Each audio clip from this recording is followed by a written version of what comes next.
I'm not fighting no more. Kelly, let me do my job. I just told you I didn't want to do no interviews, and you said you are going to do interviews. Now you told me to do interviews. Now you're trying to take me away from them. No. Let me show Dante's Boxing Nation some love. That's what I'm talking about. He's been at the Mayweather Boxing Club for years, grinding, working hard. Dante also, paid a lot of his own money, just like a lot of different other companies, to support us. So I must show love back.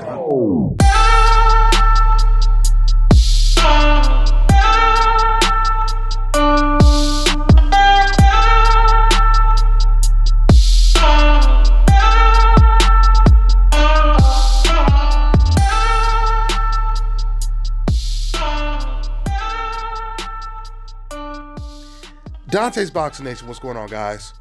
So I reported last week that the good news was Mikey Garcia was still negotiating with Errol Spence. He's no longer fighting Richard Comey, so that means we're going to most likely get the fight sometime in February. Well, today, Mikey Garcia, he further confirms that he's most likely fighting Errol Spence because he just gave up his IBF belt.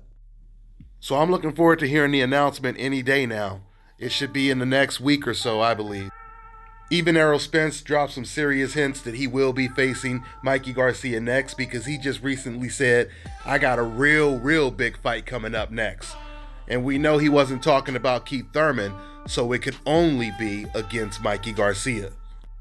I'm going to tell you guys right now, if Mikey Garcia signs this contract, which I believe he will, this says a lot about Mikey Garcia.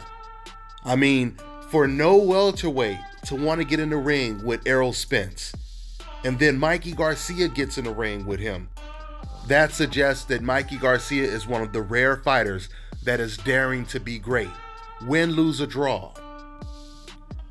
See, the only time you should be giving up one of your belts is to take on a bigger challenge, right?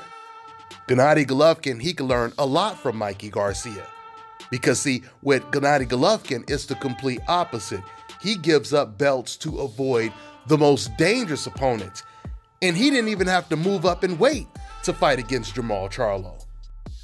So you got one fighter daring to be great, and you have another fighter daring to be fake. So once again, Mikey Garcia, he's going to move up one weight class to fight against Errol Spence.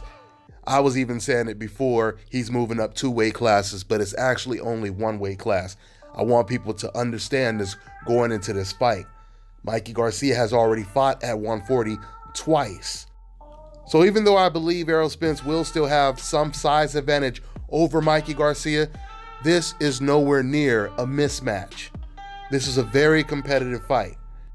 And it'll be very interesting to see if other welterweights will finally gather the confidence to face Errol Spence after a junior welterweight moved up to face Errol Spence.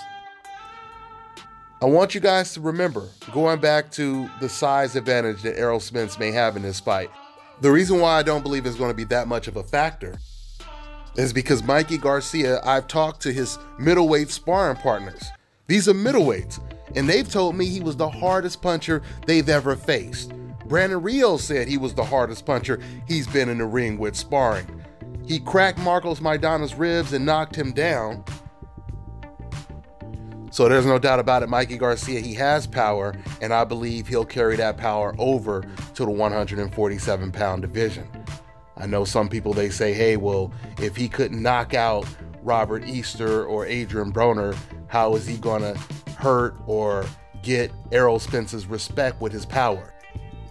I'm not saying that Mikey Garcia punches like Errol Spence, but what I am saying is if Adrian Broner shelled up, if Robert Easter in a certain way, he even shelled up, he fought a lot different.